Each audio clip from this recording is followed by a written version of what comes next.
Bienvenue sur le podcast Déclic, le podcast de la motivation qui te servira à te lancer et aller de l'avant pour changer de vie, trouver la force et le courage de monter ton entreprise. Pour celles et ceux qui n'osent pas, écoutez ces courageux, prenez d'eux de leur force, de leur détermination et n'hésitez plus à passer à l'action. Le déclic qui changera votre vie. Bonjour à tous. Pour ce premier épisode, nous recevons quelqu'un qui fait partie de mon cercle proche, qui est un moteur de motivation, d'énergie, qui nous fait nous remettre en question et chercher au plus profond de nous-mêmes des capacités dont nous ignorions l'existence. Je vous présente Ahmed, coach en développement personnel. Est-ce que tu peux te présenter s'il te plaît ? Oui, alors bonsoir et merci de m'avoir invité pour participer à ce podcast. Donc comme tu l'as dit, je suis coach et en développement personnel, mais je ne commencerai pas par là pour me présenter. Je dirais que j'ai vécu, ça fait quelques années maintenant. Et puis c'est... Le terme de coach, c'est plus un résultat. C'est plus un résultat qu'un statut, un rôle ou ça te définit pas complètement, quoi. C'est-à-dire que c'est facile de coller une étiquette, mais ça résume ou ça coupe, ça tronque. Alors qu'en fait, c'est par rapport à mon chemin de vie, par rapport à mon vécu, qu'aujourd'hui je peux me positionner en tant que coach. Aussi bien par rapport à ce que j'ai appris avec la vie, ce que j'ai appris avec le travail, ce que j'ai appris avec les études. Et aussi par rapport à une formation plus spécifique pour pouvoir faire ça dans les règles de l'art et pas simplement de façon autoproclamée. D'accord, justement, est-ce que tu peux nous parler de ton parcours s'il te plaît ? Alors, ouais, t'as envie que je commence par quoi ? Le début, t'es né quand ? T'es né quand ? T'as quel âge ? Ah, le début. Le début, ça remonte à loin maintenant. On a l'impression que ça... Des fois, j'ai des coups de vieux comme ça quand j'en parle avec mon entourage, parce que dans mon entourage, il y a des gens de tout âge. Ouais.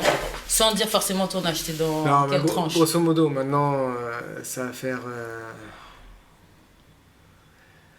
20 ans que j'ai passé mon bac. Inch'Allah. Ok, félicitations, Moubarak. Voire plus. Mon parcours, c'est quoi ? J'ai commencé tout petit dans la cour de récréation. D'accord. Je faisais pas comme les autres et des fois ça me plaisait et puis des fois ça m'interrogeait pourquoi je fais pas comme les autres et pourquoi les autres font pas comme moi. Puis après j'en suis arrivé à une réflexion qui est que on n'est pas tous pareils. Déjà dès petit tu pensais comme ça ? Oui, c'est facile pour moi de réfléchir à ça quand même petit. Pourquoi ? Parce que je suis arrivé en France alors que j'étais né à l'étranger. D'accord. Et pendant près de 7 ans, avec mes parents, on n'a pas arrêté de voyager. Du coup, oui, à chaque fois, tu rencontres des gens qui sont chez eux, entre eux, qui se comprennent, qui ont leur référence commune, leur même langue, etc. Et toi, tu viens, tu dois essayer de t'adapter pour pouvoir trouver ta place, faire ta place et avancer. Donc oui, effectivement, donc la réflexion était de mise très tôt. Voilà, c'est pour ça que ça a commencé dans le cours de récréation. D'accord, et après la cour de récréation ? Après la cour de récréation, ça s'est jamais arrêté. Ça a commencé en primaire déjà. Je me souviens que ma première bagarre, c'était parce qu'il y avait quelqu'un qui aimait pas mon prénom. Et tu es très attaché à ton prénom ? Oui, ça c'est, on pourra en reparler plus tard, mais oui, effectivement, je suis très attaché à mon prénom. Et à ce que ça représente ? Mais même pour quelqu'un qui serait pas allé jusqu'à cette profondeur de réflexion, rien que le fait que c'est mon prénom, ça fait partie de mon identité, et ce mot-là, il n'est pas anodin. Donc, ça a déclenché chez moi un réflexe naturel qui est de je suis, voilà ce que je suis, voilà qui je suis, et cette identité-là, je la défends, je la chéris, et je donne de la valeur. Et donc, effectivement, dès que je la sens menacée ou agressée ou attaquée, j'ai mon instinct de défense qui s'active. Et c'est ce qui a fait ma première bagarre. Je sais pas si je dois te féliciter pour la première bagarre, mais c'est bien de se rappeler. Moi, je me rappelle pas du tout de ma première bagarre, et pourtant j'ai eu des bagarres. Mais d'accord. Et alors, du coup... Ce qu'il faut retenir de cette histoire, c'est pas tellement la bagarre, c'est surtout la raison de la bagarre, la raison d'être de la bagarre qui était que à un moment donné, j'ai conscience d'être et je suis, voilà qui je suis. Et ça a une valeur, ça a des frontières. Et donc ça se valorise et ça se défend. Tout à fait. Ouais. Est-ce qu'aujourd'hui, tu es dans... Enfin, l'état d'esprit dans lequel tu étais au moment de cette bagarre, est-ce qu'aujourd'hui, pour les mêmes raisons, tu pourrais te bagarrer ou t'agirais autrement? Alors, j'ai envie de te répondre un petit peu en mode mixte, dans le sens oui et non. Oui, je suis toujours la même personne. Et je suis toujours attaché à qui je suis, à mon identité, à mon être. Et ça, je ferai toujours en sorte de le garder intègre tant que faire se peut. Maintenant, la vie nous apprend beaucoup de choses. Et moi, au travers de la vie, au travers de mes expériences, de l'école, je ne vais pas tout citer, mais tout ça, j'ai appris aussi à utiliser différents aspects de mes moyens, de mes forces, pour pouvoir justement défendre des choses sans avoir à passer directement à la bagarre. D'accord. Donc, en fait, ça reste une bagarre, mais elle est dans différents niveaux, différentes formes.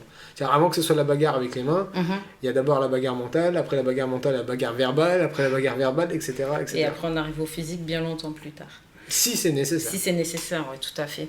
Et du coup, parce que cette manière de penser, elle n'est pas... Tout le monde ne réfléchit pas comme toi. Est-ce que depuis que... Parce que du coup, tu dis que depuis que tu es petit, tu as des réflexions. Et est-ce que le fait de plus utiliser ton cerveau, du coup, ça t'a emmené vers le métier de coach professionnel? Parce qu'il y a des gens, tu sais, ils sont plutôt faits pour tout ce qui est manuel, d'autres, ils n'ont pas besoin de réfléchir, ils sont plus pour la logistique. Et toi, de te lancer dans... Bon, parce que moi, je dis ça parce que je te connais, je sais qu'on a beaucoup de grandes conversations, et tu as un côté un petit peu psychologue. Donc, est-ce que depuis petit, voilà, tu as cette envie, tu as cette graine qui a poussé en toi? Alors, là, ça fait un peu penser à l'œuf et la poule. Lequel qui arrive en premier. Qui arrive en premier. Pourquoi? Parce que je ne sais pas si c'est le fait que j'ai dû être en permanence attentif à mon entourage, à comprendre ce qui se passe, parce que je ne parlais pas forcément la même langue, je n'avais pas les mêmes références, qui a développé mon penchant pour la psychologie ou la pensée des gens ou leur façon de penser, ou si c'est parce que j'avais cette affinité-là, ce penchant-là, que finalement j'ai pu j'ai pu développer ma capacité d'adaptation et m'adapter au fur et à mesure de mes expériences qui sont nombreuses et variées. Donc là-dessus, en fait, là je te donne une réponse un petit peu vague, je vais dire partagée, mais l'un dans l'autre au final, c'est pas très français je crois ce que je viens de dire, mais c'est pas vraiment, tout le monde va comprendre. C'était important pour moi d'utiliser cette corde et de l'avoir à mon arc, de me dire voilà, c'est important pour moi d'utiliser ma capacité à lire les autres, à comprendre les autres, et ça m'a beaucoup servi à me comprendre moi-même. Tout à l'heure tu as dit mais tu penses beaucoup et puis tu réfléchis pas forcément comme... Tu réfléchis beaucoup, tu penses pas forcément comme tout le monde. Et ça c'est quelque chose que j'ai découvert beaucoup plus tard. J'avais du mal à concevoir que les autres ne pensent pas comme moi ou que je réfléchisse pas comme les autres. Et tu as dû l'accepter au final. Oui, mais ça m'a pris du temps. Ça m'a pris du temps, c'est pas quelque chose d'évident. Surtout s'il y a personne qui te l'apprend. Et ça, c'est une clé importante déjà de se dire que je peux penser différemment des autres. Les autres peuvent penser différemment de moi et c'est pas un problème. Par contre, ce qu'on t'apprend, et ça c'est l'école moderne qui apprend ça, c'est que en fait, il y a un même contrôle pour tout le monde, et il y a une même note sur le même contrôle pour tout le monde, et en fonction de cette note-là, tu es comparé à tout le monde, et tout le monde est comparé à toi. Donc tu vas te mesurer à tout le monde, et tout le monde se mesure à toi, avec une norme standard pour tout le monde, même si tout le monde est différent. Donc c'est pas évident, si personne t'apprend la différence, alors que tout le monde t'apprend le standard, de pouvoir accepter la différence. Et le fait d'être différent, ou en tout cas toi d'avoir accepté ta différence, est-ce que c'est ce qui fait qu'aujourd'hui tu es auto-entrepreneur et que tu n'as pas de patron, ou en tout cas d'être ton propre patron et d'être libre de travailler, pas travailler, de choisir tes jours? Parce que il y a des gens, comme tu dis, on les a formatés et eux ils se voient pas Ne pas avoir de patron. Ben, en fait, ce qui se passe, c'est que oui, moi je me suis beaucoup débattu avec ce que l'école essayait de m'inculquer, qui est il faut faire des études pour avoir un diplôme, pour avoir un travail, alors qu'en fait, la base de l'école, c'est pas ça. La base de l'école, c'est que tu viens pour apprendre quelque chose. Après, ce que tu en fais, c'est libre à toi. Ouais. Mais l'idée qu'on va t'apprendre pour que tu obtiennes un diplôme et que ce diplôme te permette d'obtenir un travail et que grâce à ce travail, tu peux vivre. Ça dit pas son nom, mais le message qui est derrière ça, c'est en fait, t'es pas capable de vivre par toi-même en dehors d'avoir un boulot salarié chez un patron. T'es pas capable d'exister autrement. Et ça, c'est problématique. Et c'est pour ça que moi, avant de penser différence ou comment dire, ressemblance aux autres, j'ai surtout pensé à qui je suis et comment j'ai envie d'être. Et qu'est-ce qui est important pour moi, quand bien même ça déplaise aux autres. C'est plus ça qui a été présent dans mon cheminement que le fait de réfléchir à une différence ou une ressemblance. C'est plutôt le fait de dire, ok, au final, quand même, voilà qui je suis, et c'est ça que je veux être, c'est ça que je veux vivre, et je veux pas qu'on m'empêche de vivre comme ça, même si les autres n'aiment pas. Donc ça, ce déclic-là, tu l'as à quel moment exactement ? Est-ce qu'il y a eu un événement qui a fait que t'as eu le déclic et tu t'es dit, je vais pas avoir de patron ? Et je vais me lancer dans quelque chose que j'aime. Pour être vraiment honnête, pour moi, ça n'a pas fait déclic. C'est plus un message qui s'est répété chez moi à plusieurs occasions, qui est de... en fait, sois qui tu es, t'as pas besoin de faire comme les autres. Tant pis pour les autres. Plutôt que de me dire tant pis pour moi, en plus. Ouais, pour les autres. Mais par contre, au fur et à mesure que ce message survienne et me sert, et ben là, ça m'a fait un déclic de me dire, effectivement, bah écoute, tu es qui tu es, que ce soit différent des autres ou pas, et ben prends ça pour une force, accepte ça et appuie-toi dessus. Donc autant avant c'était un message régulier, constant qui venait à chaque fois me servir, autant l'effet cumulé, si tu veux, c'est que j'ai pu avoir ce déclic de me dire, eh ben oui, je suis quelqu'un de différent, je suis quelqu'un comme je décide de l'être. Et ça m'a fait en fait c'était un déclic de déculpabilisation, si tu veux. C'était un déclic libératoire plus qu'un déclic de prise de conscience. Dans le sens où, si, il y a une prise de conscience derrière, mais c'est pas sur le fait de je suis différent. C'était pas ça le déclic. Le déclic pour moi, c'était de dire, ok, maintenant que je l'accepte sous cette forme-là. Et est-ce que, bon, parce qu'à ce moment-là, t'es jeune, t'es pas marié, t'as pas d'enfant. Au moment où tu te dis, je vais fonder une famille, est-ce que t'as peur en te disant, mais comme je vais fonder une famille, absolument il me faut un patron, où tu te dis, bon, c'est pas grave, je vais fonder ma famille, je vais être auto-entrepreneur, et puis si j'échoue, j'échoue. Et si je réussis, je réussis. Parce qu'il y a des gens, ils te disent, je vais être auto-entrepreneur, mais oh là là, j'ai une famille à nourrir, il faut que je paye le loyer, il faut que je paye les charges, donc en final, il me faut quand même un patron. Je peux te faire une réponse un peu longue, ou tu préfères une réponse? Non, tu peux faire la réponse qui te va. La réponse qui va suivre un petit peu ce que j'ai vécu, c'est que quand je te dis que ça a commencé dans un cours de récréation, une fois j'ai débarqué à l'école, j'avais acheté ou fabriqué un lance-pierre, je sais plus. Et je l'ai sorti d'un cours de récré pour jouer avec mes copains. Entre la bagarre et les objets défensifs. Tu regardes un peu les... Non, c'était pas un esprit comme ça, c'est un esprit... Tu regardes les dessins animés, les gamins ils ont un lance-pierre, tu t'en procures. Hein. Et... tout de suite, j'ai des copains qui m'ont dit « Oh, c'est génial, tu peux m'en avoir un ?» Ah ben j'ai dit « Ouais, c'est facile. » Et du coup, j'ai ouvert un carnet de commandes. C'est pas vrai. Ah si, ça a commencé comme ça. Quand je te dis que ça a commencé dans le cours de récréation, ça a commencé dans le cours de récréation. Okay. Donc j'ai pris un carnet de commandes pour des lance-pierres, et puis après, je les ai revendus à cours de récré. Tu les vendais combien ? Oh, c'était à l'époque où c'était encore des francs, donc merci de poser la question, ça m'a rajeuni beaucoup.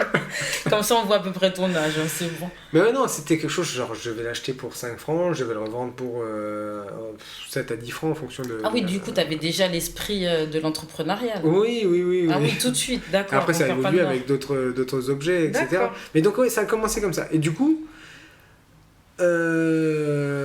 Après, ça a poursuivi sous une autre forme. C'est mon père, lui, il a fait beaucoup d'études à l'étranger. Et quand il est arrivé en France à l'époque, il parlait pas forcément le français de façon bilingue ou de façon courante. Et du coup, il n'arrivait pas à trouver un travail à la hauteur de ses qualifications. Comme beaucoup aujourd'hui encore. Et du coup, au lieu de choisir un métier ou une fonction ou un rôle qui ne lui convenait pas, Il s'est lancé tout seul, il a monté sa propre boîte dans le bâtiment. Il a D'accord. travaillé avec ça. Et tous les mercredis après-midi et tous les week-ends, j'allais avec lui sur les chantiers. Du coup, moi, j'ai appris à travailler de mes mains et j'ai appris qu'on pouvait travailler par soi-même. Et à ce moment-là, t'as quel âge? Moi, j'ai dû commencer à 10 ans avec lui. Ah oui, quand même, d'accord, Ouais, très ouais. jeune. Donc entre ça et puis le fait de regarder MacGyver à la D'accord. télé... Je comprends. Voilà. Et donc ça a toujours été présent dans ma tête sans que ce soit formalisé, comme quoi bah, je peux vivre de mon propre travail. Plus mes expériences de petit commerce là. Ça... Je vois. Donc j'avais ça ancré en moi. Ça faisait, pour moi c'était une évidence. Par contre l'école me martelait, il faut finir des études, avoir un diplôme et trouver un travail, un job. Donc j'étais en conflit entre ce que j'avais appris par la vie et ce que j'apprenais dans une partie plus restreinte de la vie qui était l'école, mais qui faisait office de norme. Alors ça a longtemps fait conflit chez moi jusqu'à l'université, parce que j'étais en permanence en train de me battre avec moi-même entre le fait de est-ce que je vais plus veiller à réussir ce que je suis capable de faire dans la vie ou plus veiller à réussir à obtenir des bonnes notes pour montrer que je vaux quelque chose au système. D'accord. À l'époque, il peut prendre différentes formes, soit les parents, la reconnaissance des parents, soit la reconnaissance des enseignants, soit obtenir ce fameux diplôme aussi. Ou un carnet de notes avec des notes que tout le monde apprécie. Et pendant longtemps, comme ça, j'ai navigué entre la quête de la réussite scolaire et la quête de la réussite de la vie, mais en dehors de l'école. Et d'ailleurs, je suis plutôt content d'avoir eu ce parcours-là, parce que finalement,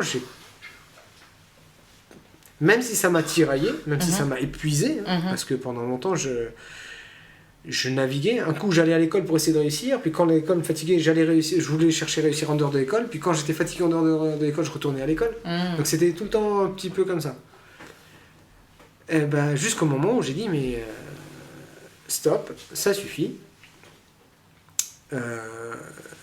La vie, c'est pas que ça. Et quand je te dis la vie, c'est pas que ça, il y a eu un épisode qui m'a vraiment fait déclic, là, cette fois-ci, par contre.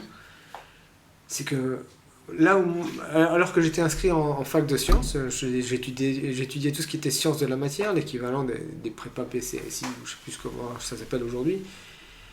Je suis allé réviser dans une fac à Paris où il y avait des étudiants de tous bords. Et pendant que moi j'étais là en train de réviser avec mes équations, avec mes calculs et toutes mes matières qui étaient imbuvables, mais j'ai vu que j'étais entouré d'étudiants d'histoire, d'étudiants d'économie, d'étudiants en art, d'étudiants de plein de choses. Et je me suis dit, mais pourquoi je suis en train de me mettre des œillères? Pourquoi je suis en train de m'étouffer tout seul à imaginer que la vie c'est que la réussite dans une filière, parce qu'il y a un tel ou un tel dans mon entourage, que ce soit proche ou moins proche, qui m'a dit que ça c'est bien, le reste pour l'instant tu t'en occuperas plus tard. Et j'ai dit stop. Stop. Et à ce moment-là, j'ai dit stop. Les études de sciences que j'avais, je les ai arrêtées à un certain stade. Et après, je suis allé faire autre chose. Je me suis lancé dans une licence de commerce. Après, je suis allé faire du management. Après, je suis allé faire d'autres choses. Tout un tas de choses. D'accord. Et au fur et à mesure que j'avançais dans ces champs qui m'intéressaient autant que ce que je faisais, mais que j'allais chercher justement en ouverture de porte plutôt qu'en bordure qui me resserre, et ben, les opportunités de travailler par soi-même, d'être auto-entrepreneur, elles ont apparu. J'avais encore un dernier instinct qui me retenait, qui était je voulais quand même passer par le monde de l'entreprise, le job, parce que le monde de l'auto-entrepreneuriat, ou en tout cas du travail par soi, je l'avais déjà goûté. Oui. Donc il me restait à goûter ça pour pouvoir me dire, mais je peux ou je peux pas m'en passer pour la suite. Je pensais pas comme ça à ce moment-là. Oui. Je pensais juste, mais moi aussi, il faut que que j'ai un travail qui soit bien payé, que je sois, sans le dire officiellement, mais au fond de moi, j'avais envie d'être reconnu. J'avais envie d'avoir la reconnaissance de la famille, des gens, de mon entourage, etc. Donc en sortie de fac, je suis quand même allé travailler. J'ai galéré pour trouver un poste parce que je suis pas du genre à rentrer dans une case. Mais j'ai fait ce qu'il faut pour réussir à rentrer dans une case à un moment donné. T'as mis combien de temps à trouver ?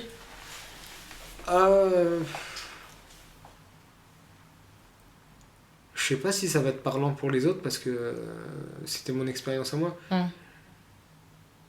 J'ai galéré, on va dire, allez, au moins 12 mois. Mais par contre, ces 12 mois, c'était pas 12 mois en attente de trouver un job. J'ai étudié et je cherchais un job à côté en parallèle. Parce que j'ai toujours étudié et travaillé en parallèle. D'accord, ok. Mais ça m'a pris bien 12 mois pour y arriver. Et puis surtout, ça s'est fait de fil en aiguille. En tout cas, moi, l'idée de mec qui arrive, il se prend un super poste d'entrée de jeu, etc. Ça existe, mais ça, c'est quand on passe par le circuit du privilège. Moi, je suis passé par le circuit de... Je construis petit à petit, pas à pas. Donc j'ai commencé par un petit job dans une boîte de marketing qui envoyait des gens pour faire de la promotion pour des grandes marques dans différentes enseignes de distribution. J'ai été repéré là-bas, il y a quelqu'un qui était dans les enseignes de distribution qui m'a proposé de travailler avec lui. Ça s'est pas fait. C'est quelqu'un d'autre qui a récupéré le truc, c'était un de ses potes. Il m'a dit, tiens, j'ai un pote, il vient de prendre un poste, va le voir, et lui aussi il cherche quelqu'un. Ouais, le piston. Un petit peu. Recommandation plus. Ouais. Recommandation, ok. Ouais. Parce que quand je suis arrivé, j'ai fait l'entretien, et à ce moment-là, le courant est bien passé, et le gars il me dit, mais écoute, moi j'ai besoin de quelqu'un, il faut que tu viennes vite. Je dis, mais écoute, attends, j'ai encore des entretiens ailleurs, il faut que je choisisse ce qu'il y a de mieux pour moi quand même. Ouais. Il m'a dit, écoute, fais vite tes entretiens pour moi, parce que moi, pour te prendre, je vais virer quelqu'un. Ah, mon Dieu. Alors, il m'a mis la pression. Je dis, mais écoute, non, attends, je suis pas venu pour mettre quelqu'un dehors. Il fait, non, c'est violent, quand même. C'est quelqu'un que j'ai reçu, il est encore en période d'essai, et il me convient pas du tout. Mais moi, dans ma tête, le choix est fait. Donc, c'est à toi de me dire. Bon, ok. Ça tombe bien, j'aime pas traîner, mais ça m'a mis un peu mal à l'aise parce que ça me faisait... Oui, parce que tu sais que toi, ce qui te fait gagner, la personne d'en face, elle le perd en réalité. En fait, ça m'a pris du temps, mais après j'ai compris que ça m'appartenait pas cette décision, c'est la sienne. C'est lui qui était en responsabilité de ça. Mais toi, ça t'a pas fait culpabiliser ? Ou vraiment, non, t'as coupé, t'as dit, bah lui c'est sa vie et moi c'est la mienne et... Non, je lui ai dit, non, écoute, si c'est pour mettre quelqu'un dehors à ma place, il me fait non. J'ai rencontré d'autres personnes, ma décision est prise, etc. Dans tous les cas, lui il part. Ça n'empêche que si jamais tu veux le prendre pour toi, tu peux toujours le prendre pour toi en disant, ah, j'ai dit oui, c'est à cause de moi. Non, je me suis quand même dit à un moment donné, c'est lui qui est en charge, c'est sa responsabilité, il gère son truc, je vais pas, moi, m'empêcher d'avancer parce que lui, il fait des choix. Si c'était un choix, une conséquence qui était purement la conséquence que de mon choix à moi, ce serait une autre question. Je me serais renseigné davantage. Est-ce que cette personne a une famille ou pas, etc. Voilà. Moi, j'étais jeune, en sortie d'études, j'étais pas marié, j'avais pas d'enfant. Ça, c'est moi. Il y a d'autres gens, ils sont pas obligés de penser comme ça. C'est pas une obligation. Parce que je te dis, moi, honnêtement, on m'aurait dit ça, j'aurais tellement pensé à l'autre que j'aurais pas pris le travail. Ouais, non, mais je me suis renseigné quand même. En fait, c'était un petit jeune qui sortait du lycée ou je sais pas quoi, était vraiment donc il pouvait retomber sur ses pattes. Ouais, voilà. D'accord. Mais passons l'histoire du cas de conscience. Après plusieurs entretiens, finalement son offre était la plus intéressante et j'ai commencé comme ça. Ok. Et t'es resté combien de temps là-bas ? Moi je suis resté, mais j'étais venu à la base c'était que pour l'été, parce qu'à la rentrée j'avais une formation qui m'attendait. Okay. Je cherchais un diplôme, parce que ce qui m'intéressait moi c'était pas simplement de travailler, mais de travailler et puis d'apprendre de ce que je veux faire. Et le manager m'a dit, mais écoute, non, attends, on va trouver une solution. Je lui ai dit, écoute, comme tu veux, mais moi à la rentrée, je veux aller faire un truc qui me donne un diplôme. Donc il allait se renseigner de son côté, il m'a dit, écoute, il y a une opportunité, tu peux passer un diplôme en travaillant ici, et on fait un contrat d'apprentissage, etc. Je dis, écoute, voilà, moi ça me convient parce qu'il y a la partie apprentissage derrière. Et on a fait ça. À peine j'ai démarré mon contrat, que lui il s'en va. Le monsieur qui t'a recruté. Oui, il s'en va, et puis je me retrouve avec une montée en grade par rapport aux collègues avec qui j'étais pendant toute la période d'avant. D'accord. Et il y a toute une histoire sur cette expérience-là, on pourra en parler plus tard. Dans un autre podcast si tu veux. Mais du coup, voilà, et il a fallu que je me fasse ma place, et puis même après, j'ai évolué très vite. de site en site, etc., pour gravir le classement des sites de cette enseigne-là. Jusqu'au moment où je me suis rendu compte que j'ai goûté à ce que c'était qu'un emploi stable, avec des responsabilités. J'étais cadre, manager, j'avais des gens sous ma charge. Et ça te plaît pas? Non, c'est pas ça. C'est que tant que ça avançait, ça m'allait. Parce que mon degré de liberté d'évolution était présent. Jusqu'au moment où ils étaient contents de m'avoir, mais ils n'étaient pas prêts à évoluer en termes de salaire ou de poste, etc. Alors que moi, j'étais là où il fallait, comme il fallait, j'avais assumé, j'avais réussi tout ce que j'avais à réussir pour y arriver. Donc pour moi, à un moment donné, il y a eu un déséquilibre dans la relation. Entre ce à quoi moi j'aspirais, ce que j'étais capable de faire, et ce qu'eux, ils étaient prêts à offrir. Donc j'ai discuté avec les personnes responsables de tout ça. Et après, je suis parti. Et je travaillais ailleurs, je travaillais un petit peu tout seul aussi. D'accord. Donc j'ai commencé à travailler. Donc c'est là que ça commence. Au début, je ne l'ai pas fait directement en entrepreneur, ni en entrepreneur, ni en... Je l'ai fait un petit peu en bénévolat. Je l'ai fait en bénévolat, j'ai travaillé pour des associations. Mais ça n'empêche que c'était du travail sérieux, avec un niveau de complexité qui nécessitait des compétences autant qu'en entreprise. Donc ça m'a beaucoup apporté. Sans avoir à passer toutes les frontières des entretiens, du recrutement, prendre un poste, fais ci, fais ça. Et après coup, j'ai repris des études. Entre-temps, je m'étais marié. D'accord. Tu m'as dit, ouais, mais t'étais jeune, tu travaillais. Ben, moi, j'ai quitté mon travail alors que je venais tout juste de me marier. Okay. J'ai repris des études et j'ai repris un travail en indépendant en parallèle à côté. Okay. Pourquoi ? Parce que c'est moi. Et du coup, le regard de ta famille, de tes amis et des proches par rapport à ton travail actuel, le fait d'être coach professionnel et en même temps t'es entraîneur de gymnastique. Oui, c'est vrai que je cumule les casquettes. Oui, bien sûr. Moi, je le sais, mais du coup, comme je ne l'ai pas précisé... Oui, en parallèle de toutes les expériences que je t'ai racontées, j'ai gardé une activité en parallèle qui était le sport. J'étais entraîneur de sportifs, ça fait maintenant un paquet d'années. Et donc, je m'étais organisé dans mon temps de travail pour avoir une journée qui était dédiée à mon club où j'entraîne, etc. Ça me vaut autant de félicitations que de critiques. Parce que du coup, tu passes beaucoup de temps à l'extérieur, peut-être ? Pas tellement. Ça, après, c'est plus des plaintes et des demandes. Ça, c'est plus pour ma femme et mes enfants. Mais sinon, les autres personnes, c'est plutôt soit des félicitations, soit des critiques. Alors, brièvement, ils te félicitent sur quoi et ils te reprochent quoi ? Il y en a qui me disent, écoute, on est content pour toi parce qu'au moins, tu as gardé une dimension de ce que tu aimes dans ce que tu fais et tu l'as pas abandonné. Et tu l'as développé tout seul, t'as pas attendu qu'on le fasse pour toi. Et d'autres qui me disent, mais tu veux pas te concentrer que sur une seule chose, tu veux pas faire comme tout le monde, regarde avec tout ce que tu sais faire, pourquoi tu irais pas chercher un poste comme tout le monde dans une boîte, tu ferais une carrière, tu ferais de l'argent, tu ferais de choses. Ouais, ça nous renvoie à ce que tu disais au début, tu penses que je pense pas comme tout le monde, ouais, effectivement. Je suis pas drivé, moi, par le fait de faire comme tout le monde, je suis drivé par le fait de faire ce qui te plaît, ce qui te fait pas tellement ce qui me plaît, des fois ça me coûte, mais surtout ce qui a du sens pour moi, ce qui a de la valeur pour moi, ce qui compte pour moi, voilà. D'accord, et aujourd'hui, le coaching, est-ce que c'est ce qui te rend le plus heureux ? Je parle en termes professionnels, plus ça ou plus le fait d'entraîner, ou les deux ensemble ? Ou est-ce que tu as d'autres projets ? En fait, c'est comme si tu demandes à une maman ou à un papa quel est ton enfant préféré. Il y a des gens qui répondent des fois. Ok, moi je fais partie de la classe des parents. Toi, t'aimes tous les enfants. Tous mes enfants, pareil. C'est juste que y en a un, il m'apporte une part de joie et d'effort dans la vie, et l'autre, une autre forme d'effort, une autre forme de joie, etc. Maintenant, le coaching, ça a beaucoup de sens pour moi parce que ça me permet de continuer à évoluer et progresser moi-même.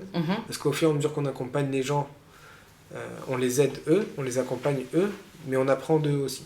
d'apprendre beaucoup. Oui, c'est ce que j'allais dire, parce qu'au final, tu apprends tous les jours mais tous les jours que tu coaches. Mais je m'imagine pas aujourd'hui évoluer sans avoir, dans quelque activité professionnelle ou bénévole que je puisse avoir, quelque chose où il n'y a pas une dimension d'accompagnement pour l'autre. Parce que pour moi, c'est le juste partage de ce que j'ai pu gagner en termes d'apprentissage ou d'expérience, sachant même si moi je sais rien du tout, aujourd'hui je connais Epsilon, mais si ça c'est utile et ça aide les autres, et ben je le partage avec grand plaisir, et pour moi ça me permet de partager avec les autres que j'ai pas forcément eu comme partage quand moi j'étais plus jeune. Et alors, pour les gens qui nous écoutent, qui voudraient se lancer et qui n'osent pas, du coup, quels seraient tes conseils ? Ceux qui n'osent pas se lancer et qui veulent un conseil. S'ils n'osent pas parce qu'ils ont peur de rater ou de pas être reconnus, bah c'est comme je dis à mes élèves en gym. Je te mets pas un matelas parce que tu sais déjà faire, je te mets un matelas parce qu'en apprenant à faire, tu vas tomber.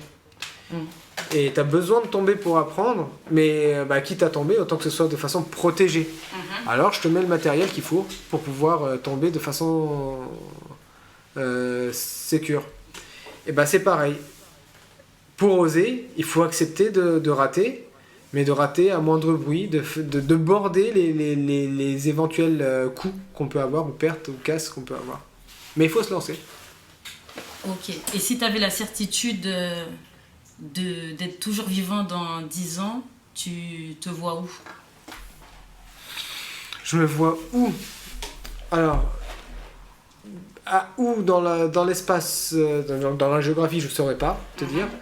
Mais où dans la forme de vie ou d'évolution, je te dirais que je me vois plus continuer à faire ce que je fais et en plus essayer de trouver un moyen d'entrer dans une école ou une université pour enseigner et continuer à partager ce que je fais. D'accord. Alors, si quelqu'un a besoin d'un coach professionnel, où est-ce qu'il peut te contacter ? Comment il fait pour te trouver ? Eh bien, moi, je suis un peu particulier. Je suis joignable essentiellement par téléphone, mail ou SMS. Ok. Et j'ai un lien qui me permet de synchroniser mon agenda avec les rendez-vous et les prises de rendez-vous. Et ça, on peut très bien le partager sous la description, du podcast. Très bien. Alors, je voudrais te remercier d'être venu.